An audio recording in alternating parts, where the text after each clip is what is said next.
It's so much better when John, you got to do it yourself. No, eat, talk, repeat here. Oh, I like it when we have the music. You want the music? I don't want to do the music anymore. All right, we won't do the music anymore. No more music. No more music. Okay, are we on the air? We're now? on the air. Oh, jeez, I thought we were. Okay. I need the music for inspiration. I say it 3, gets 2, me up. 1, go. I don't. Sam, doesn't it get you motivated? It's not the same show. It's not the same show. It's like we're lacking that. I've been trying to get rid of the music since day one. So. All right, the music has grown on me. But let's introduce who we are. You're listening to Eat, Talk, Repeat with your host, me, John Curtis, the infuriating, imperious, irascible, indefatigable nano-influencer. And today we'll call me the distemperate dilettante. This is a new one. And how about that? Distemperate dilettante. I like it. Huh? Yeah. Kind of fits. It fits. And who am I sitting with right now? Well, we got a newbie, kind of. He's back. He's our fearless leader. He's our newbie. Look who's back again. Shady. Shady. Back in Slim the Shady. saddle Actually, as I again. like to say, not so Slim Shady. Sam, that's me. The Crudo King of Las Vegas. In the house. Never met a piece of raw fish he didn't like. Well, that's not exactly true, but I do seek it out, and sometimes at my own peril. Okay, and who is the lovely lady to my right? I am the rose between two thorns today. The hamburguesa principesa of Vegas, Ash Watkins. Right. All right. Let's give everyone the handles. Let's go through that. The show, Eat, Talk, Repeat. You can always hit us up. Hate mail, love, feedback, recommendations, etc. Cheers at eattalkrepeat.com and hit up all our socials. We look through those DMs, the comments, etc. And then I personally can be reached on all platforms at Ash the Attorney. So simple with you. I know. Yeah, she's such a simple-minded woman. Not really. I just had to make it efficient when it came to socials and logins. But John, you made it efficient too, right? Yeah, I mean, I'm at the age where I can take comfort in knowing I don't have to keep up with the youngins anymore. I'm John Curtis, at John Curtis on Instagram and at Eating Las Vegas on Twitter. How about that?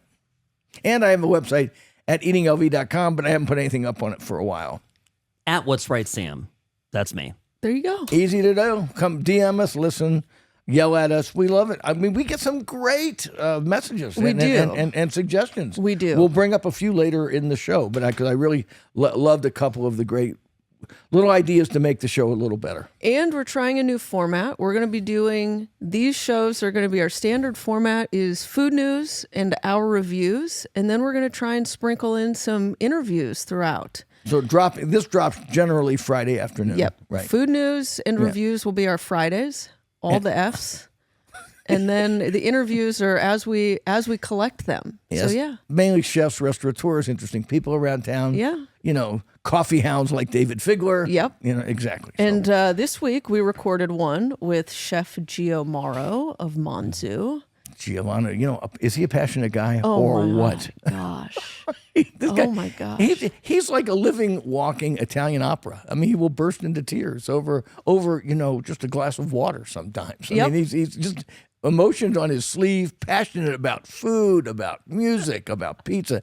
Somebody to listen to. It'll drop probably next week. I think. Probably. Yeah. True artist. And really great guy. He won 2 awards that kind of spearheaded the interview to begin with. 2024 Chef of the Year for the Nevada Restaurant Association Awards. And then he was awarded the Lifetime Achievement at Las Vegas Pizza Fest. Oh, yes. And he deserves it. He and John Arena were way ahead of the game.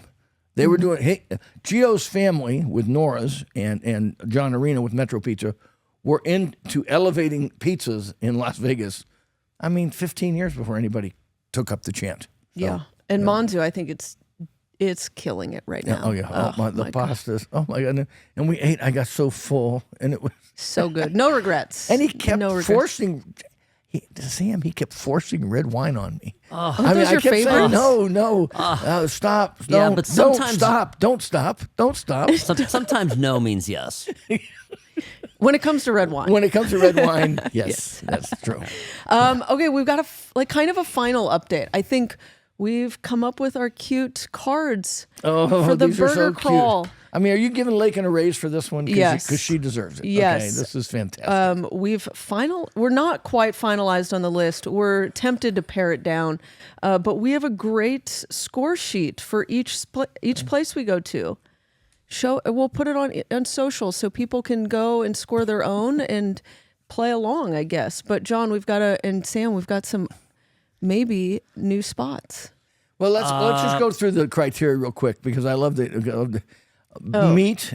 Just judging the meat on its own merit, the bun on its own merit. Although I think meat should be scaled a little higher than bun, but we can debate. We're going to do like ratings, Yeah, weightings. M2B ratio, meat to bun ratio. Yes. Plate Very curb important. appeal. I love the curb appeal. Umami bomb factor. My idea. You're welcome. Yep.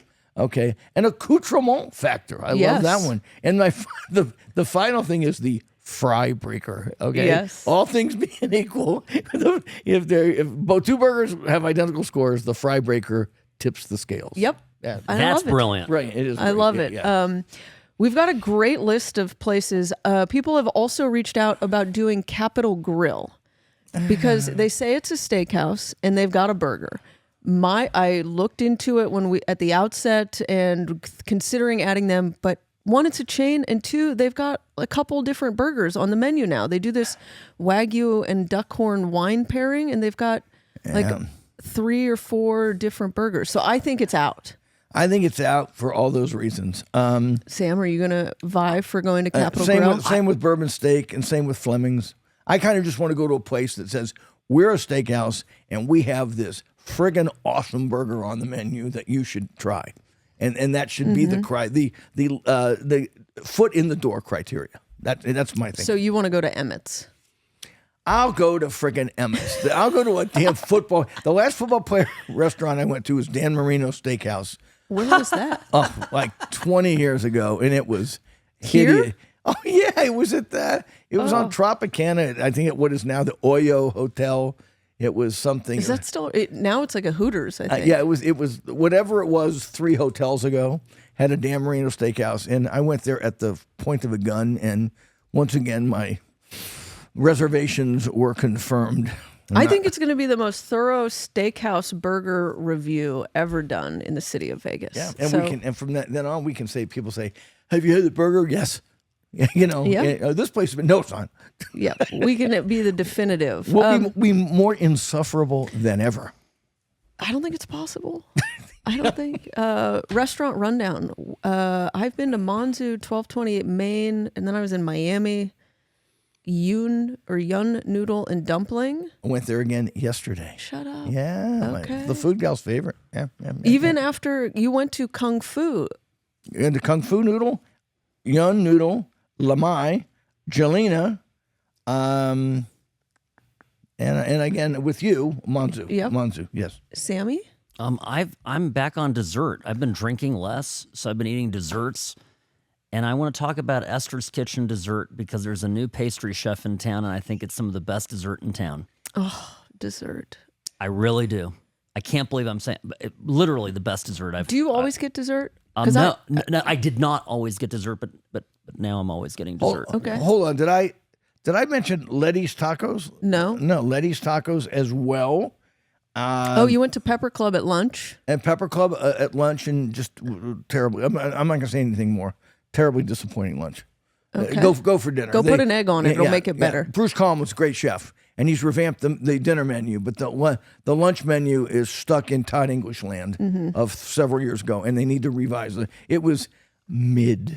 Oh, what's it? Mid. Very. Oh, it's just. I mean, I was looking at it, throwing an egg on things, and Why wouldn't they fix the lunch menu too? I think it's because I think eventually. I think he's overhauling the whole operation, and he started with dinner, and he's got a really good Italian focused dinner, and this is just like a sorry hash with an egg on top of it, a sorry gray puck of a cheeseburger with an egg on top of it, French fries with an egg on top of it. I mean, it's just bullshit. That's where all our eggs are. It's the bullshit of like 20 years ago. That's They're hoarding them all. Yeah, it's just skip it for lunch. It's one of those dumb. How's the service at lunch? Because that's what nixed it for me. Is it was good. I can't. It was too slow. No, it was 2 hours for lunch before. An older gentleman, but I would say that he was very efficient and cordial. Yes, I couldn't fault the service, but I couldn't. A really sorry looking salad with croutons that broke my tooth.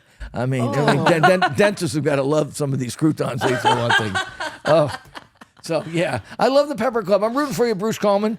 Take over the lunch menu. Go full Goomba. You need to go full Goomba Italian. I mean, we're talking meatball hoagies, lasagna, yes. Chicken parm. Go with the chicken parm. Yes, go with it. Chicken parm sandwiches. What else? Give me an antipasta salad. Baked ziti. Just real simple, really cool.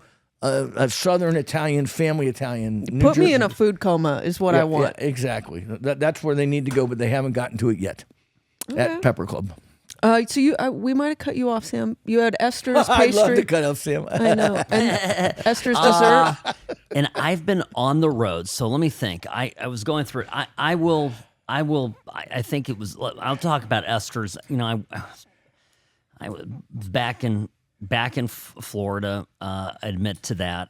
Did my Orlando, foodie tour. That's a contradiction. Foodie in Orlando. Yeah, I never know. collide in the same sentence. But I will tell you, I had my best meal that I've ever had in Orlando. But anyway. So were you wearing Mickey Mouse ears? Did the Cracker Barrel up its game?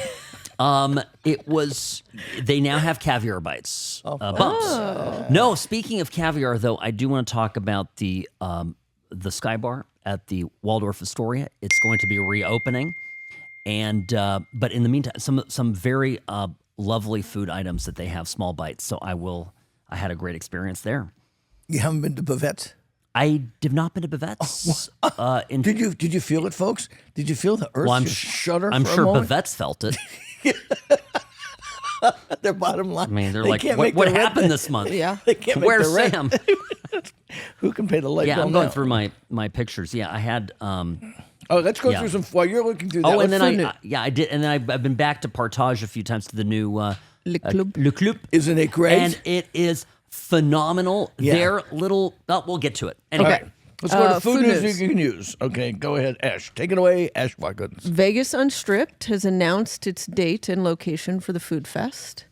We went last year. Really cool. We might be in the works of doing an on-location podcast. And if I'm in town, I will do my sabrage. Oh, yes. Yeah, John, you sabered the... I sabered it. The event opened last year. I've done it now 2 years in a row, and I'm getting better with my sabering game. Yeah, so it's Sunday, April 27th, 6 to 9 at Palms Casino.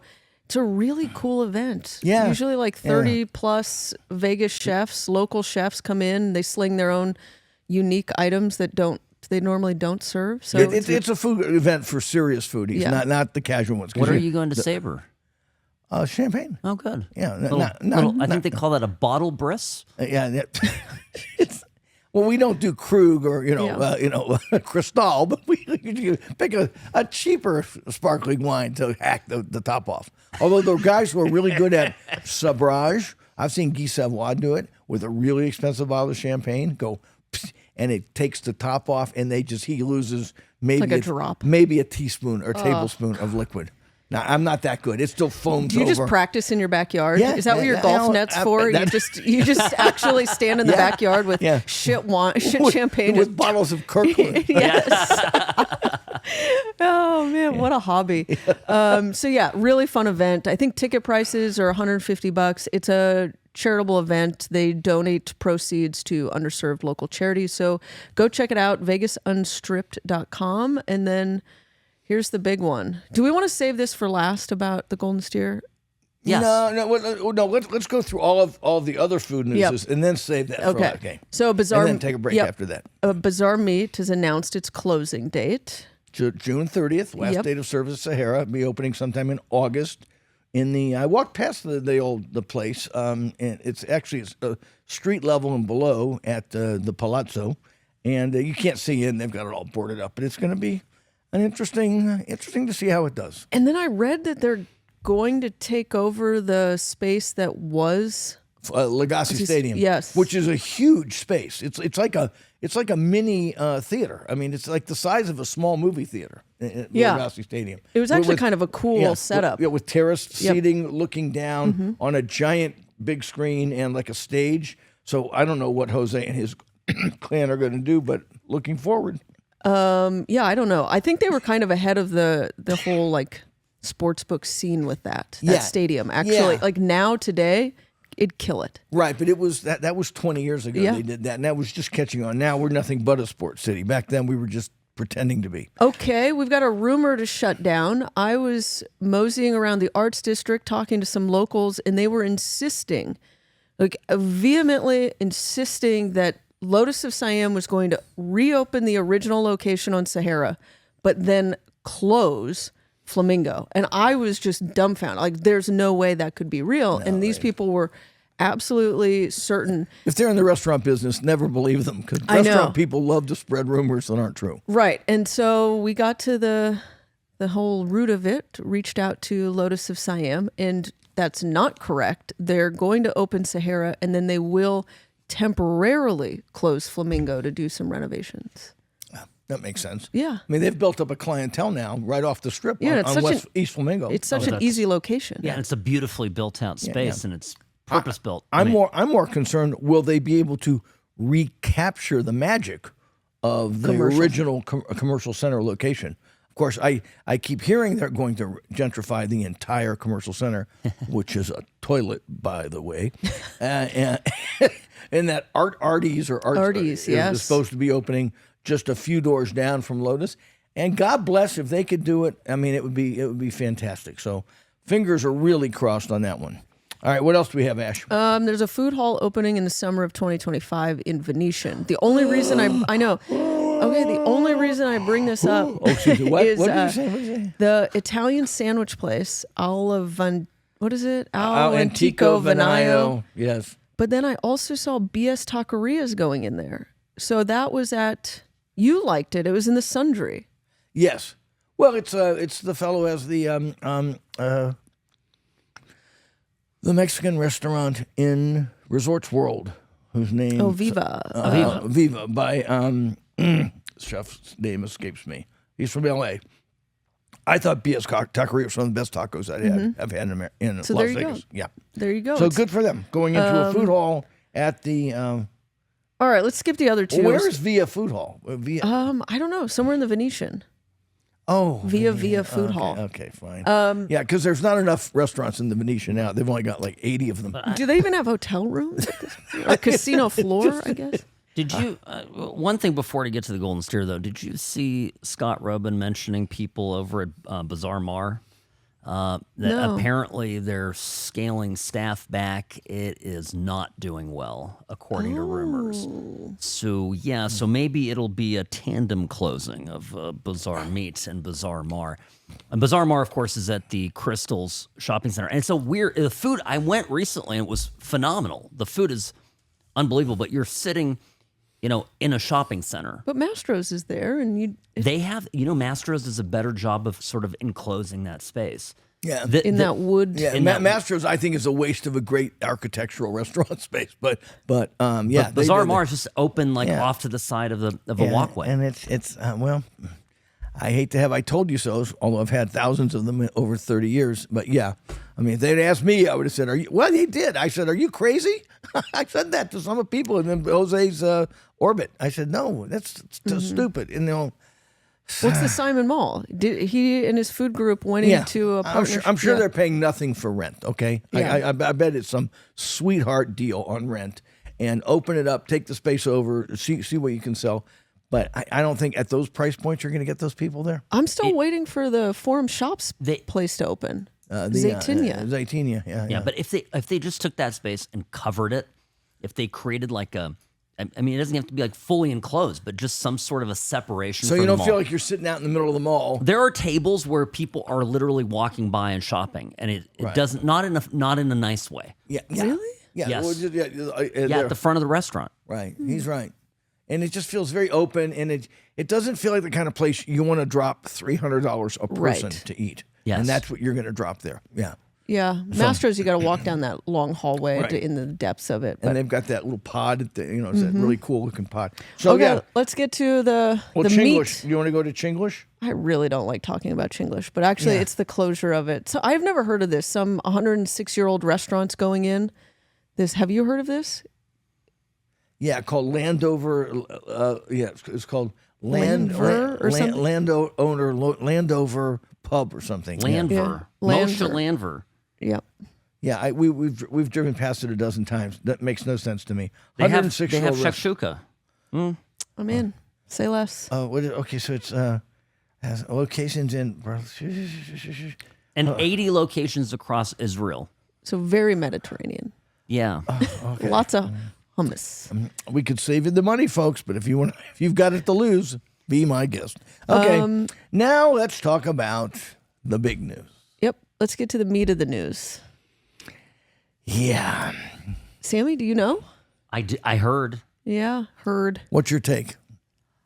Well, I think play it's Mr. comical. Let me tell you, I think it's comical that will this be the first Vegas restaurant that goes to Manhattan, not the other way around? No, it was the second.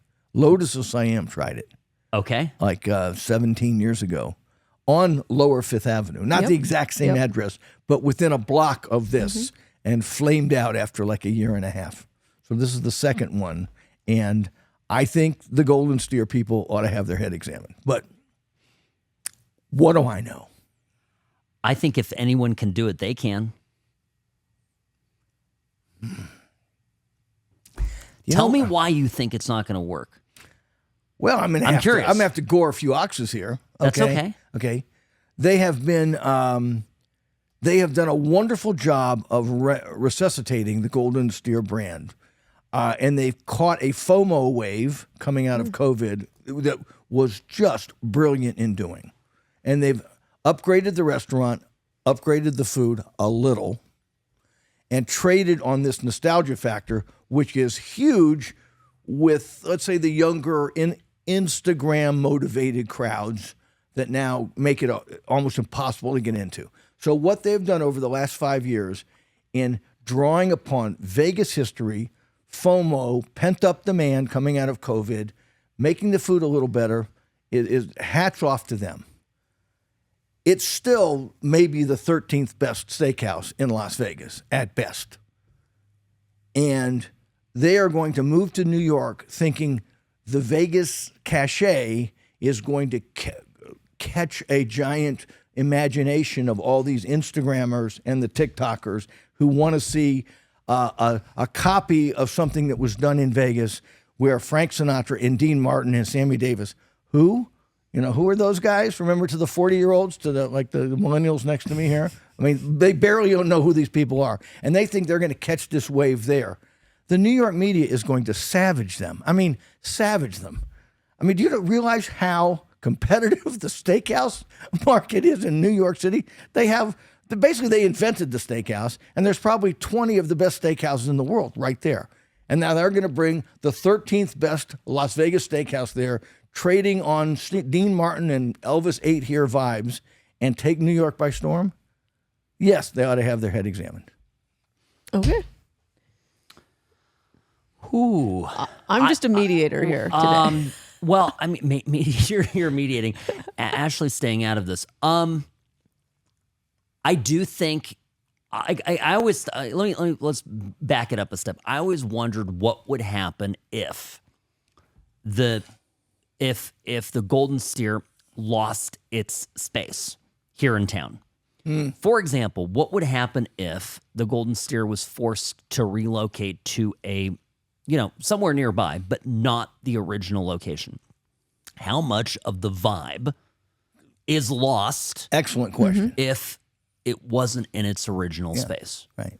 and you can literally point and say, Frank Sinatra ate here. well, I've sat in his Elvis, booth, right, and John literally, Wayne, and it's credible. I mean, it's actually credible, and Marilyn Monroe shared a booth with Joe DiMaggio right here, and God bless. Yeah, so pretty fucking cool. It is. Yep. It is. And so the glory of, the restoring of this past glory was done exceptionally well. And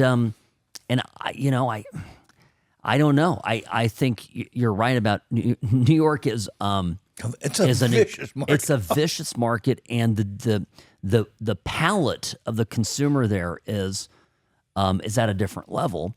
And but look, I mean,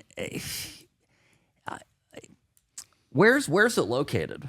It's on 1/5. 1/5. Which, oh, by the way, I saved the zinger for last, which has been a jinxed restaurant space for 40 years. What else has been there? Well, there was a restaurant called 1/5 that I actually went to, like in 1992. Is that where Anthony Bourdain? No, not Bourdain. Mario Batali failed at the restaurant there. I couldn't list them all for you, but I think Otto failed there. But as did well. it close because of his scandal? I think it flamed out before his scandal. It didn't do well. I mean, it was. I'm just saying.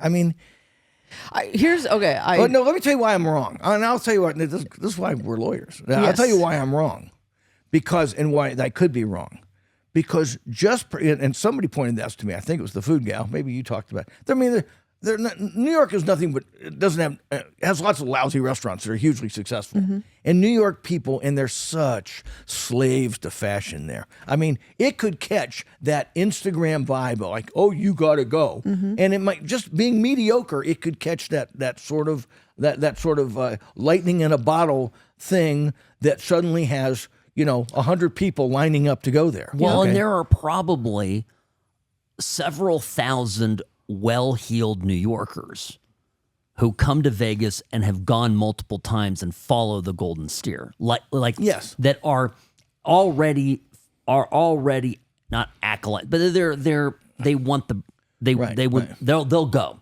right, and they'll go more than once if they have a good experience, and they'll also. Do you think if like Vegas is losing its little moxie, how we were talking about Vegas is kind of losing its charm with all the pricing, that people will be actually happy to see something from Vegas now show up in New York and go, oh, great. I don't actually have to go to Vegas now. Huh? Well, that's an idea. Yeah. Vegas is, yes, true on all counts. So let's we're not rooting against them. I'm just saying from a cold-hearted, calculated standpoint, I don't see it working. I just think there's no one more cold-hearted and calculated than the people behind the Golden Steer right now. I think they're. Is that a compliment? Yeah, no, I think they're so data-driven and they understand their product. And you've got to take risks if you're going to do anything great. A lot of people have to be going, "You're out of your mind." Yeah, and you can't be Dr. No over here. The other thing is, if the nattering nabob of negativism. The other thing is, if agreed. anything was going to fail post-COVID, I thought it would have been their Golden Steer Steakhouse company or steak company, their online meat market. I thought, people are like, no, I don't. Why am I going to buy this high-end, expensive, branded steak when I can go to the restaurant or go somewhere comparably and get a good experience dining out? And it is doing incredibly year after year after year. So if that can sustain itself, I think the brand has enough power nationally and internationally that I think I'm excited for it. All right, I'm excited for them too. Let's see. I mean, it could be one of these things. They open and suddenly it's like they have people just can't wait to go. I also don't think we're giving them enough credit for the improvements to the food. And I can't even get a reservation anymore. So I haven't been in months. And I know they are doing things to bring food in-house or bread making in-house, all of these items. Okay, let me tell you two things. I mean, let's just get, because my boys and I we talked about this a lot at lunch the other day. Two things. They better ditch those stupid plastic Caesar salad bowls. Why? They're going to get torn a new one over that one because it's not authentic and it looks cheap. I mean, to this day, it looks cheap. It looked cheap 20 years ago. It still looks cheap. You bring a plastic bowl, it looks like you bought something at Walmart and are making a salad in it. So they're going to have to ditch those. They're going to have to improve their wine list. And I'm going to be interested in how they distinguish themselves food-wise from other steakhouses, because they're not going to do it with their, with the menu they have right now. But Peter Luger, this was my fight with you. Peter Luger has a boring ass menu. If you look at it, absolutely, Peter Luger is dog crap compared to the Golden Steer. Raw tomato, raw onion, just laying on a tray, and here's your salad. Here's a tomato cut into 4 pieces with a raw onion on it. Here's your salad. Hey, don't forget that's Peter Luger steak sauce. Yes. Hey, listen to me. Look, Peter Luger's a restaurant you go to after you've hit a bear in Central Park, put it in your van, and driven there afterwards. That's a real story. Here's the counter to that. We could debate food all day long, and I am a master debater when it comes to these things. Peter Luger has been iconic since 1888, okay? It was known for the first 100 years of getting the best beef in all of New York. So it had a name far more, let's say, that resonated with people worldwide for many, many decades before it came to Las Vegas. I'm not sure a restaurant that's trading on its Las Vegas vibe that was garnered from 1958 to 1988 is going to have the same same cachet. Well, it's trading on a mob ties, and this is what we talked about the other night. There's no other larger mob city than New York, New Jersey, and maybe Chicago. So And Vegas. Vegas. I want to see what they do. And by the way, and I hope they upgrade their wine list. I'm sure they will. I mean, I think that wine list remains. It's getting better, it though. is. Yeah. It Okay. is. All right. All right. Let's take a break. Let's Mattering come back. nabob of Of negativity. Who said that the first time? Spiro Agnew. That's a Spiro Agnew quote. That'll take you right back to 1972. I'm sure my gray hairs are showing, folks. Okay. And with that, we'll take a break. I'm the best. Personal injury law has been the same for a long time. The best. Big egos, greed, and sleazy schemes. We've had enough. Welcome to Sam and Ash, the new standard for personal injury law, where things are done the right way, because you deserve a team that delivers real support and results. When you have both, your whole world can change. Sam and Ash Injury Law, because you deserve what's right.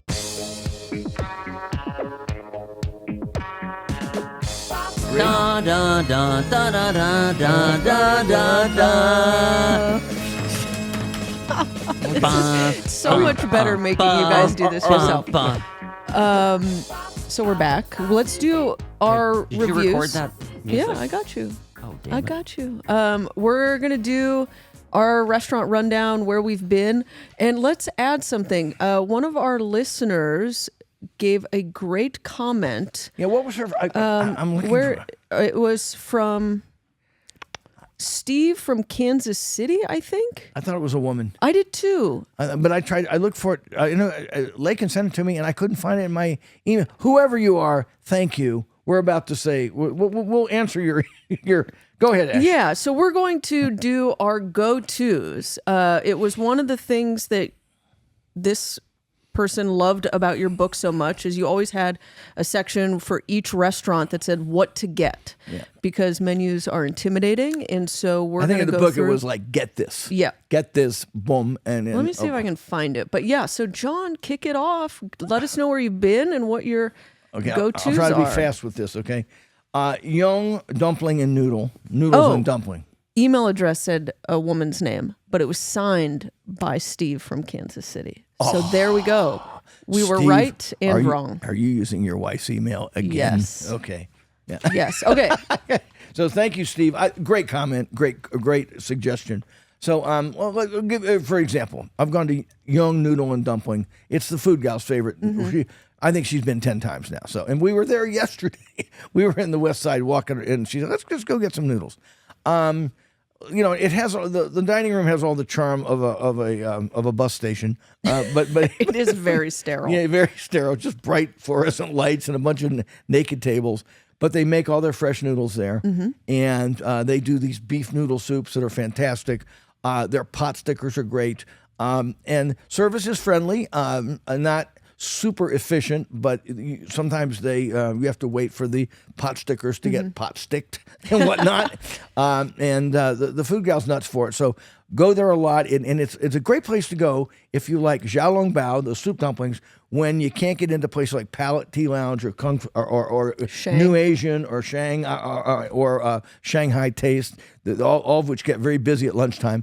And Yun has a nice business built up now, but they're not always super crowded. So what I go there for the soup dumplings, of course, get the soup dumplings, get the giant beef noodle soup, get the bok choy. The food gal loves the bok choy there as an appetizer, and the pot stickers. I would start with those. They also do that shredded potato that I love. So in terms of an authentic dumpling house that's a little off the beaten track at Flamingo and Decatur, Yun is my fave. And my one pro tip is I went in there with a friend and we ordered, and then all of a sudden realized the menu had a back. Oh, yes. Yeah, thank you. Yes, they give you a menu and then you flip it over. And that's where all the house specialties are. Yes. So we ordered all the dumplings and noodles and all of that stuff. And then all of a sudden I went to move the menu out of the way. And all of a sudden there was a whole nother side to the menu. And it's where all the like traditional, like the giant Lanzu giant noodle soups, which I recommend them. And they have a giant bowl that'll feed like 6 people. But you've got to have a crowd to get that. And it's where they have their like orange chickens and General Tso's chicken. Yeah. I would avoid that stuff. But that's where all of so there's a whole nother side of the menu. So Yun noodle and dumpling, great. Kung Fu, good. We're out near the lakes, spring Sahara Fort Apache area, and again we're just hungry midday. And Food Gals, and it used to be a smash burger. She goes, let's go there and try this. Knocked me out. I put it on my Twitter. I think it's on my Instagram as well. Doesn't have the all-encompassing giant menu both sides that Yun has. But if you just want xiaolong bao, those soup dumplings, they do various variations of them. Some with chili, like hot chili soup inside the dumpling, which were really, really good. And I've got some. What else do we get? That was the thing. We got 3 of those and went nuts for. So I'm going to recommend those. I can't recall anything else really knocking my socks off, but get the soup dumplings at Kung Fu. Lamai, I think, is if it's not our best Thai restaurant, it's right up there. Lamai. I don't know if you've been tucked in a corner there at Spring Mountain and Valley View. Lamai. And they open kind of early, so it's a nice. Do they do lunch? I don't know, but I always like Lamai because. Yeah, it's a Thai restaurant that does early hours. So. And they do. I think they are open for lunch. So in terms of get this, Steve from Kansas City, you don't miss the crab fat fried rice or the duck Penang curry. Those are the 2 things to get there. Or the cow soy. Or the cow soy is great too. And they do a plate with 2 different types of Isan sausages as well. So I like this suggestion because I've thought when I've listened to some of the pods in the past, I've thought sometimes we just zip over what we like a place, but we don't talk about what we had or what we liked as much about it. Jelena. You had everything. We had everything on the menu. Returned to Jelena with my boys. And shout out to those guys because and it cost us some bucks. It was like $130 a person. But we did have 3 bottles of wine, and the wine list is awful. It's as one of the guys is a wine pro at the table. He said, "This is an Abbott Kinney wine list, not a Vegas wine list." You 2 know what I'm talking about. It's very Venice, very kind of borders on natural wines and wines with sort of funky aromas and offbeat. They're trying producers. To be cute. They're trying to be cute and trendy, and that'll play in Venice, California. It's not going to play in Vegas. So skip the wine. I love the pizzas at Jelena. They're interesting. They're interesting, and you can tell they're made with really good dough and really good ingredients. And they serve them with this little plate of additional seasonings of herbs and some cheese and pepper. I've had 5 of the 6 pizzas on the menu, and they all knock my socks off. It's kind of going to be an insult, but Sam, it reminds me of the like toppings that you would find on a cucina and a teca pizza, like kind of obscure or. Yeah. Okay. Which is a chain, but that's what it kind of reminds me of. You don't have to use them, but because I think that guanciale pizza I had there was just was really guanciale, really good cheese. So get the pizzas. But then we had some stuff that just was terrible. The cacio e pepe was awful. It was just like we were all looking at it going, where's the casio, the cheese, and where's the pepe? That's a bad sign. It was just like noodles in a yellow broth is what it was. Ugh. It was just terrible. But we also liked all the salads there. It's a vegetarian forward restaurant. And the bottom line from all my boys was, if I'm staying in the hotel, Venetian Palazzo, go there to eat. I can't recommend it. It's worth a special trip from a Las Vegas local. Unless you've got a vegetarian. Unless you got a vegetarian who wants a veggie forward menu that's going to have, they have like 8 or 9 vegetable dishes, and everyone I've had from the sweet potatoes to the salads, really excellent. So they take some real time with them. So go for the pizzas and the veggies and forget the wine and the pastas. Except I have one negative about the pastas. When will these chefs learn how to cook a fucking Brussels sprout? Okay, they season. These are beautiful. They're green. They're seasoned right. They're kind of peppery with a vinaigrette. And then I go, and then you're chomping down on a whole piece of raw vegetable. I mean, there's nothing less appealing than raw Brussels sprouts or raw cauliflower or raw anything.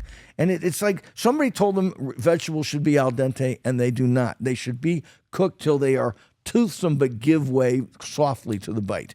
And too many, au courant chefs think they have to be almost raw.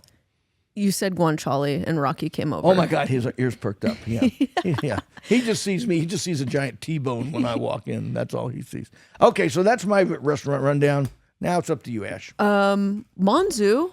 We went to Monzu after we recorded the podcast, the interview with Gio, and ordered. You ran with the menu and ordered a few things that were really great. They do a crepe style lasagna, so it's very thin layers of pasta noodles. It's incredible. We also had the Robbie pizza, which has got broccoli rabe and the sausage. Really, really great flavor. Yeah. And I'm trying to think. Oh, and I always love getting the mega board. Probably the best charcuterie board in town. Mr. Hollywood thinks so too. And we got the risotto too. Did you mention the risotto? The squash risotto was really sausage, good. yeah. I was getting really full when so I took one bite. But I mean, Monzu is a gem. It's just a gem. You can't go. And they don't have the giant pizzas anymore. They originally were like 4 feet long, and now they're all about 1.5 feet long. Yeah, rectangles. But Monzu, and I think the most interesting Italian wine list in the city. And even other wine connoisseurs, Italian wine restaurant owners admire the wine list at Monzu. Yeah. Great point. Went to 1228 Main. They've got some new items. The crab cake I had, very good. Also, it's starting to get warmer, so I had to get the last chance of the chicken pot pie, which... you still like this? They still... I love it. Does it still slap? It still slaps, no cap, my friends. And it even has truffle in it, and I generally do not like truffle or enjoy it, and it's just perfectly balanced. Rude. Rude. I don't like you. Philistine. Says the guy who doesn't like caviar. I went there. I'm trying to think of anywhere else. Oh, Japata, Bank Cherawan's Thai place. It is probably up there with my favorite Thai food right now. All right. Where is Japata exactly? Arville and Spring Mountain Road. Oh, he's back in Chinatown. Yeah. Oh, Arville and Spring Mountain. That's my hood. I go by up and down. Where is it on Arville and Spring Mountain? Is it by where Yui used to be, or? It's in that area right there. Okay, Yui Edomai Sushi. Okay, yeah, I'll check it out. Love Bank. Love what he does. His menu is incredible. He's also he changes it frequently. I think he's more Thai street food.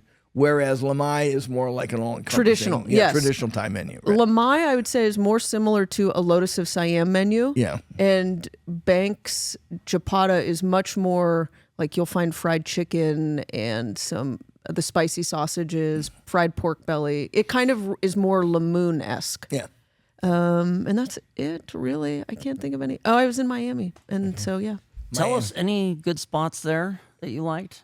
Yeah, the pizza. La Legenda Pizza. It's probably... That's the place you've been before, right? Yes. Yeah. It's the best pizza that now a bunch of people that are world travel food people have said is... Legenda? La Legenda.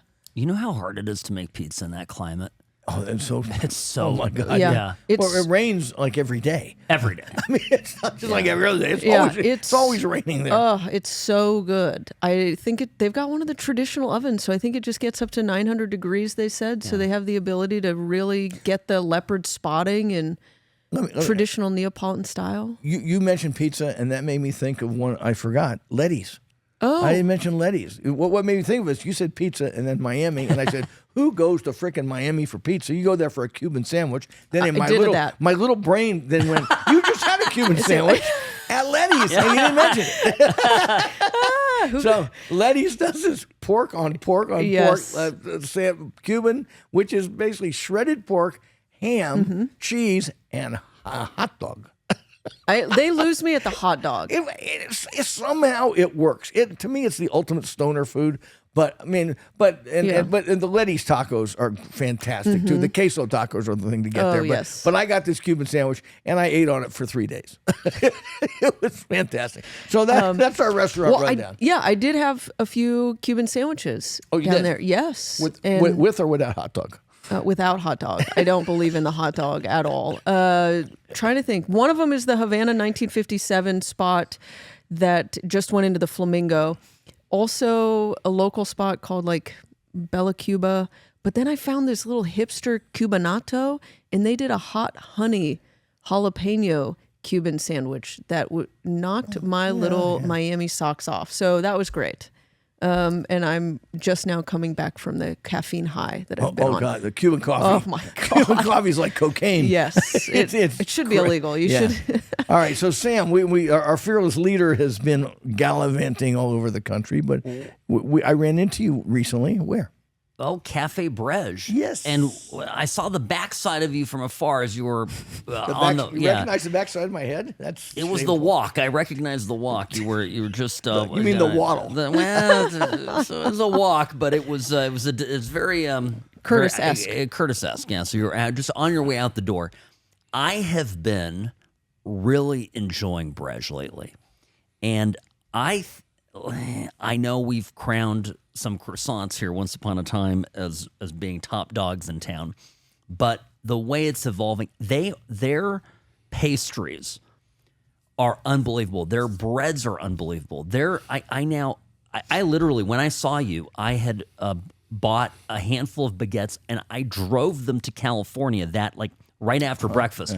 Took them to my parents, my sister, and everybody is blown away You're a by baguette mule. I muled baguettes, French baguettes, down to Southern California. And no joke, there's nothing in Orange County that competes with this bakery. So it's phenomenal. Everything I have there's great. They have a new pastry, and it's of course Brege is a Normandy establishment. They have, or from Bretagne. The galettes. Of course. They've got this pastry that is like a croissant, but it's got some powdered sugar on it, and it looks like the shape of a muffin, and you can't miss it. It's in the window. It's just so perfectly not sweet. It's sweet, but at the same time, it's got. You're not talking about Queen Amman, are you? Queen Amman. Queen Amman, yeah. Yes. Queen Amman. And they only make them, I think, every so often. They don't make them every day. And it's the definitive Queen Amman in Las Vegas. Yeah, yes. at Cafe Brege. I think I just gained 1.5 pounds listening to this. It is worth every calorie. And for those of you who don't know, it's the weirdest spelling when you see it. It's K-W. No, K-O-U. K-O-U. N-G-I-N. No, I got it. K-O-U-G-I-N. Queen. No, K-O-U-I-G-N. K-O-U-I-G-N is queen. And then Amman is A-M-A-N-N. 2 separate words. Yeah, K-O-U-I-G-N hyphen A-M-A-N-N. So, but pronounced queen, just like the Queen of England, Queen Amman.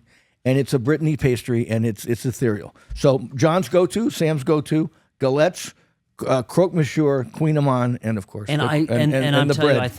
you, I think their quiche Lorraine is excellent too. Yeah, well, I can't say I've ever had anything on the Cafe Brege menu that I didn't like. And it was busier than a Walmart on payday the other day when we were there. It's packed. Yeah, it's packed. But I've always been able to get a table, so don't people shouldn't be put off by that. It's definitely there. So the other because the turnover too. Yes, I mean it's not a doesn't place take a long time to. It's kind of like it's kind of breakfast place. I mean, people have pastries. They'll have like a sandwich or something, and then coffee, and then they go. The only person that takes forever there is my daughter Ava, who loves their salmon toast, where you take the. You take the spread and you put on, and she carefully then geometrically lays exactly the right amount of salmon on it. It takes her she showed 40 me how minutes. she does it. Yeah, she showed me the other day. Yeah. Man, I didn't know you have anal retentive kids. Who knew? Yeah. Wonder where they got it from. That's shocker. Yes, from their Aunt Ashley. So I did that, but I have to say, the Esther's Kitchen right now, they have, I got to shout out pastry chef Jake at Esther's. Unbelievable. They've got, for example, they just added passion fruit semifreddo, and it's absolutely. Don't tempt us with a good time here, okay? Because I try to avoid desserts. Same. I'm with you. I mean, it's the one thing I can say no to because it just doesn't add anything to my waistline after 6 o'clock. Let me tell you why their desserts are good. My problem with dessert generally in America is that it's too sweet. And everything, every pastry chef in America makes things just generally 2 or 3 times as sweet as it needs to be. The restraint on the saccharin levels here are just perfect. It's exactly the right balance. And then I will tell you this, John, maybe you already knew, but they've got a Basque cheesecake that will take you straight to San Sebastian. It is, and I know they've got one in 1228 Main. It doesn't hold a candle to that. This thing is like, this takes me back to being in Basque country in Spain. It is unbelievable. The top burnt layer is perfect.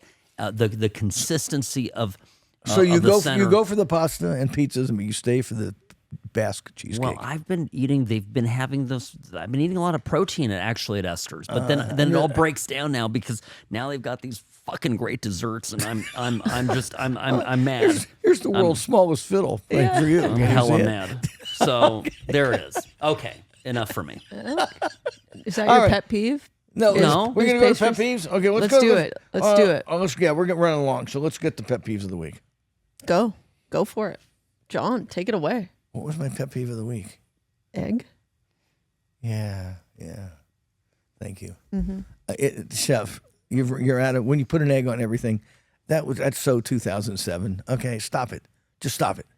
I mean, when I see eggs on, and I think Ash said it to me the other night. I mean, it just shows lack of imagination. It shows that you're mired in something you learned that was cool in cooking school 20 years ago, and it's a good way to mask dry food. Yeah. Okay, and that's what they use it for. And they at the Pepper Club, it was a dry gray puck, a pre-formed puck of a burger. They throw an egg on it and go, everything tastes better. And then, of course, I criticize this, and some stupid influencer says, an egg on everything makes everything taste better because, that's what she read, in 2007. But so I started thinking, what do eggs not improve? I can understand why in a time it was kind of cool to put a fried egg on a burger. Would you put a fried egg on an absolutely exquisitely cooked steak? No. There you have it. No, it's for There you go. day-old Yeah. steak. And It's like the next day. I've seen hiding stuff under the egg. That's what you're doing. Yeah, I've seen them do it with. I've seen chefs do it with tacos. I've seen them do it with things like brisket sandwiches and things like barbecue, which doesn't belong on. I mean, it's No, just it belongs on breakfast sandwiches. yeah, it belongs on corned beef hash. Yeah. I mean, there are things, and it's kind of a cool thing. Shashuka. Shashuka is made to have an egg on Yeah. it. Like corned beef hash is made to have an egg on top of it. But when I see it on a menu, it's just so passé, and I totally disagree. It makes everything taste better. It's just lazy chefing is what it is. So stop it. End of rant. End of rant. That was a pretty mild fucking rant. Ever since you mentioned it to me, I've been kind of racking my brain trying to think of anything that I have ever encountered where I go, oh yeah, I'm glad they added the egg. Yeah. I really can't imagine. You never say, ooh, an egg. You kind of go, oh, they put an egg on it. So the gooey yolk. And you said something, we were driving the other day about how the yolk porn thing really took off, like 10 years ago with look at the runny yolk. And that was, again, cool for about 15 minutes. Yep. But it's had its day in the sun. I think people who are neurodivergent find that soothing. There you go. There's a lot more of them today than there were. He's just trying to egg me on. Okay, so that's mine. I'm trying to think if I have one. Oh, kind of. Look, I'm not going to do it. I'm just going to piggyback on your egg one. I have one. Yeah. What's yours? I really don't like when they wait forever to bus a table next to mine. It's one thing, of course, like people, you're sitting there enjoying a lovely meal.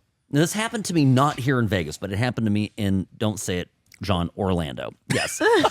and I'm sitting there, and no. Before I even get to the table next to ours is filled with crap. Yeah. And it's just sitting there. And it's just sitting there. Right. And it's so like I'm putting waiting. a garbage, so like a garbage can next to I just put a your- mental timer on. I'm like, it was like 20 minutes. I'm already ordering my main course by the time they are clearing this table. And I'm seeing people half chewed, bits of meat and it's disgusting. Okay, so I have on that note, I was at a restaurant and they bussed the table next to me, but they used like a cleaning spray. And so I suddenly I'm now That's trying a post-COVID thing. They're disinfecting but the now, table. so I'm trying to eat my food, and you're getting now, gassed. and I'm suddenly getting gassed. Yeah. and I go, That's a good one. And I was torn. I go, you're doing the right thing, cleaning it quickly. Yeah. But The smell of good beef stew mingled with antiseptics. Clorox, it was just, oh my God. And then I'm like, don't get in my, yeah. So that was my pet peeve. Okay. I also should have been warned in this particular restaurant when they came by. Somebody asked, what wine do you have by the bottle? And the waiter said, Red or white? Vuv. Vuv. I think say red, white, and pink. What do you Vuv. need? That's Spring Mountain And Road. I thought they were obviously referring to Vuv Click It. Yeah, that's it. Yeah. One thing we didn't talk about today from one of our loyal listeners is I want to talk about corkage next week. Okay. Yes. Because it's an interesting little subject, how it has evolved, the issue of corkage in restaurants over the last 20 years. Because I've watched it, because it was a hot topic 20 years ago, and it has faded. And and thank you, David, for the impetus for that. And we'll talk about it next week. Well, I'll ask Lakin to put it in next week as one of our topics. All right. Okay? I think that's it. That's Let's it. Good. like, subscribe, leave a review. Bon appetit. Bon appetit to all, and good night.